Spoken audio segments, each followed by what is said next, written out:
3 দিন হয়ে গেল এসআইআর শুরু হয়ে গেছে এ রাজ্যে। এসআইআর নিয়ে আতঙ্ক, অভিযোগ উঠছে এবং তাতে আত্মহত্যারও অভিযোগ উঠছে। এই জাস্ট কয়েক ঘন্টা আগে বহরমপুর থেকে অভিযোগ এসেছে যে আতঙ্কে আত্মহত্যার অভিযোগ, এবং তাতে নির্বাচন কমিশনকে তোপ দাগছে এ রাজ্যের শাসক দল।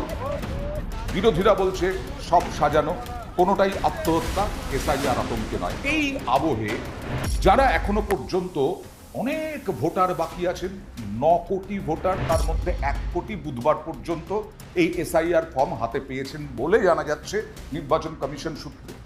আমি একটু সহযোগিতার হাত বাড়িয়ে দিতে চাই আপনাদেরকে, যে বিএলওরা যাদের যাদের বাড়িতে এখনো যাননি তারা কি কি করবেন। আপনার বাড়িতে বিএলও যাবেন, অর্থাৎ booth level officer. Booth level officer আপনার বাড়িতে গিয়ে আপনার পরিবারের জন্য, প্রত্যেক ভোটারের জন্য 2 সেট, আবার বলছি প্রত্যেক ভোটারের জন্য 2 সেট এসআইআর ফর্ম। খুব সহজ ভাষায় বলছি, SIR form, special intensive revision form. Enumeration form অনেক জটিল আমার আপনার কাছে, তাই এসআইআর ফর্ম 2 সেট আপনাকে দেওয়া হবে। এরপর আপনি ভালো করে পড়বেন, সময় নিয়ে পড়ুন, ওই ফর্মে কি আছে না আছে আমিও সব বলবো।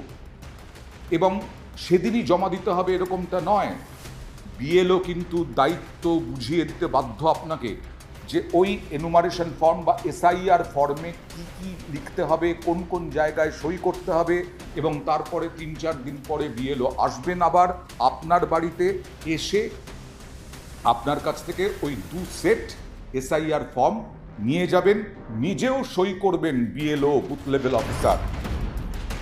বিএলও আপনার বাড়িতে গেলে একটি ফর্ম নেবেন, অন্যটি স্ট্যাম্প সহ আপনাকে ফেরত দিয়ে দেবেন, বুঝলেন?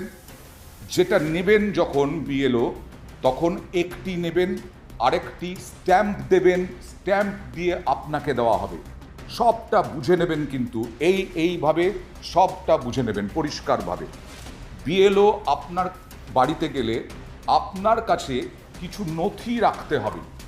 বুথ লেভেল অফিসার আপনার বাড়িতে গেলে আপনার কাছে কিছু নথি রাখতে হবে। কি কি নথি রাখতে হবে? হাতের কাছে তৈরি রাখুন, যে কোনো দিন চলে যাবেন, 1 মাসের মধ্যে এসআইআর কমপ্লিট হবে।